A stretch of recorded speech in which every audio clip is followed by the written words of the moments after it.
Notre maître Idriss est l'un des prophètes messagers honorés de Allah, dont l'histoire a été rapportée dans le Coran honoré.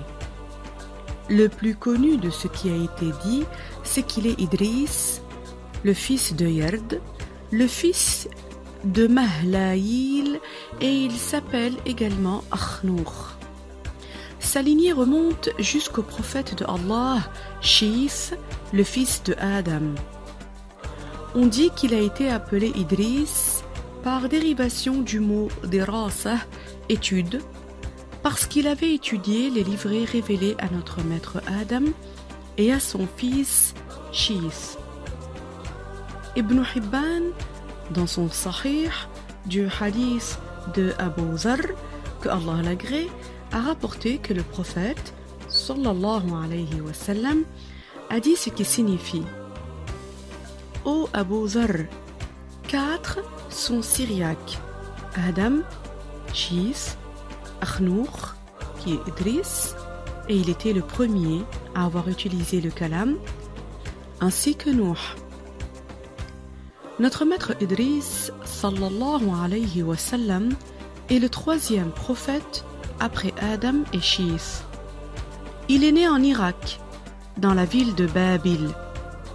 Idriss, au début de sa vie, a pris la science du fils de Adam, Shith. Lorsqu'il a grandi, Allah lui a accordé le statut de prophète et le message. Et Allah lui a descendu 30 livrets.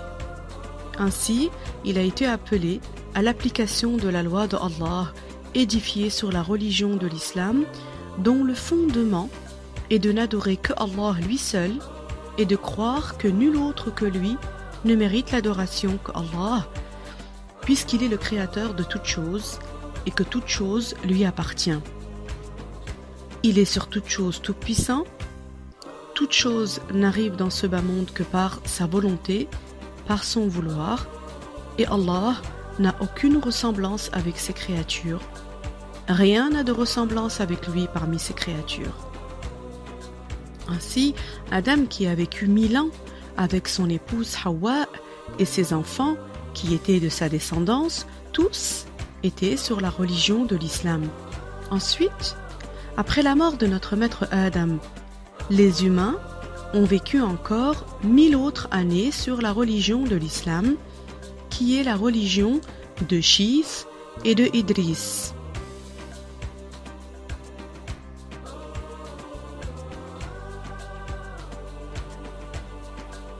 Ainsi, notre maître Idriss a vécu le terme des 1000 ans après notre maître Adam sur l'islam, lui, ceux qui l'ont suivi et ceux qui étaient avec lui. On dit qu'il a établi pour son peuple de nombreuses fêtes dans des temps déterminés. Il y avait à son époque 72 langues que les gens pratiquaient. Allah lui a appris toutes ces langues pour enseigner à chaque groupe de son peuple dans leur propre langue. Tout comme Allah Ta'ala dit dans Sourate Ibrahim, verset 4, ce qui signifie: Et nous n'avons pas envoyé de messager sans que ce soit par la langue de son peuple, afin qu'il leur explique. On dit également qu'il avait enseigné à son peuple les sciences. Allah lui a fait comprendre le secret des astres et leur composition. Il lui a fait comprendre le dénombrement des années et le décompte du temps. On dit également qu'il fut le premier à avoir étudié la science de la médecine et le premier à avoir averti du déluge. Il était également le premier à avoir tracé pour son peuple les règles de l'urbanisme des villes, et il a accordé aux communautés de son époque de bonnes traditions dans chaque contrée convenant à leur peuple. Notre maître Idriss, sallallahu alayhi wa sallam, a été connu par sa sagesse, par de nombreuses exhortations. Ainsi, parmi ses sagesses, il a dit: la patience alliée à la foi à Allah donne la réussite. Et on dit que cette sagesse était gravé sur sa bague. Il y a aussi sa parole: si vous invoquez Allah, alors soyez sincères dans l'intention, et de même pour le jeûne et pour les prières.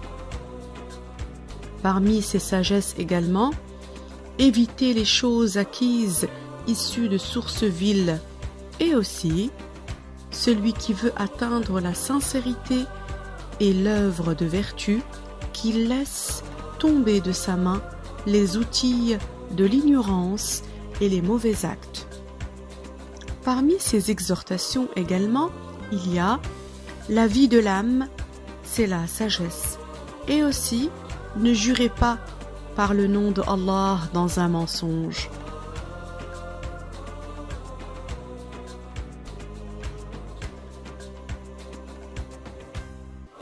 Parmi ce qui a été rapporté de notre maître Idriss, Iblis un jour était venu à lui sous l'image d'un homme, alors que notre maître Idriss cousait.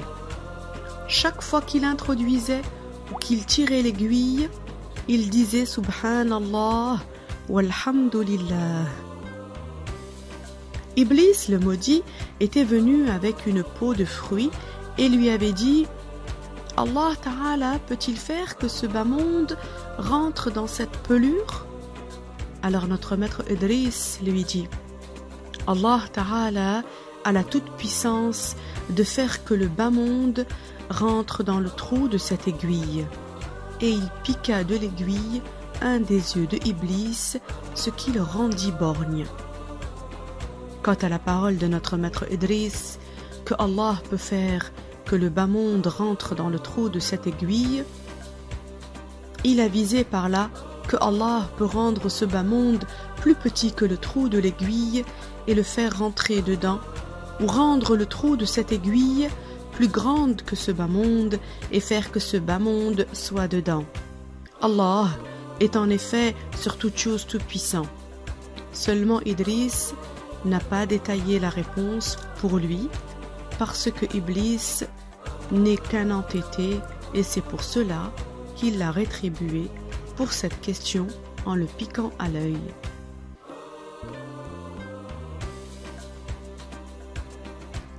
Sois élevé en degré, ô Muhammad, ô mon bien-aimé. Sois élevé en degré, toi mon prophète, toi mon intercesseur, toi qui m'as enseigné le bien, toi qui m'as montré la voie des bien guidés.